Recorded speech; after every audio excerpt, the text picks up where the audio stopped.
in terms of performances so far this season? So we had moments where I thought it was probably the best, up with Swindon first half, where we cut a really, really strong team open and probably should have scored 4. Had 4 or 5 really big opportunities first half. Had to show a slightly different side second half. We had to be a little bit more gritty and defend our box, and I thought we did it really, really well. And then I think what probably did show is, as people are coming back and getting fit, what impact the subs had on the bench, because I thought, for example, the 2 Matties were absolutely excellent, worked hard, looked like a goal threat, looked after the ball pretty well, and then obviously we were then fortunate enough to bring Troy and Ty and people on, and we stayed at that level, maybe got a touch stronger as they were starting to fade a little bit. So I think it showed our squads developing, improving. I think performance-wise it showed some of the football that we can play, and we probably defended our goal the best, bar on a couple of moments, we have done so far, and I think it was a positive step forward against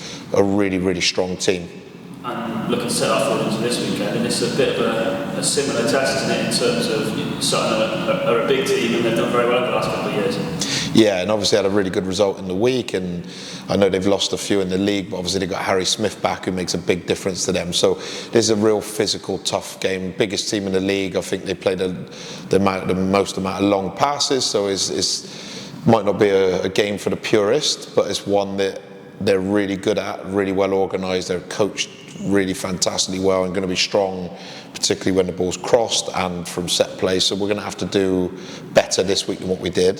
Then we've got to be able to try and bring the ball to the floor and exploit a couple of the spaces that we've identified. And if we do that and we stand up to the physical challenge, but we're all organised with it and without fouling, we have a chance of getting some points again this weekend. And how's the team looking ahead of Saturday? What's the injury news?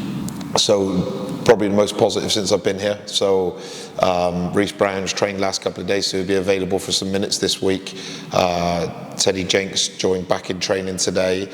Jacob joined back in training today. Troy's had another full week. We haven't lost anybody, and then Geordie probably will miss this week, but it's close now. And seeing Marcel run around the pitch at a much more of a lively speed is probably really give us all a bit of a boost moving forward, that we've got a lot of competition for places coming in the next couple of weeks. So really good news there. Let's touch on Brownie, because obviously when you first came in, you played against Plymouth in pre-season, looked really good, and then picked up an injury literally on the week of the Salford game. How exciting is it to have him back? Yeah, really exciting. Now Charlie and Bunks and they've all done great. But Brownie, when we come in, the first couple of sessions, we were blown away by his technical ability, and we want to play a passing game. But also, I thought Brownie puts his foot in. So to have him back this week, and again, it probably summed up our luck early on that it was a really low-grade hamstring, but in a really bad location. Anywhere else on the hamstring, you'd have missed a week and been back. As it is, he's missed 6 games and he'll play a part in this one. So arguably almost 7 games for a real minor injury. But to have him back is like having a new signing. He's a fit lad, great to have around the group, and we're buzzing to have him back. Could it be better time as well, because Charlie McCann's been called up to Northern Ireland under 21s, which is great for him, but he'll miss a couple of games next week. Yeah, so we're really proud of Charlie. He's done really, really well. Probably the most amount of games he's played back to back and grown, and ended up getting the assist on the weekend, and he's one that we really, really like, and we're really proud he's been called up to play for his country. We're gutted we're going to be losing him, but what that probably allows is Brownie to get some minutes this weekend and then step into his spot for the following weekend. And obviously, unfortunately, in football, if you perform well, then you keep your shirt, and then the next one's got to work to get back in, and we need that competition for places, because we've got to be a real tight squad. One is disappointed when they're not playing but can support their teammates, but one where you have to perform to keep your shirt, and I think we're slowly now starting to edge closer to being in that position. Just finally, David, you spoke about the weekend, and even to myself at the start of the week, just how good the fans were last week. It was a difficult place to get to, wasn't it, with all the rail strikes, and it'll be the same again this weekend.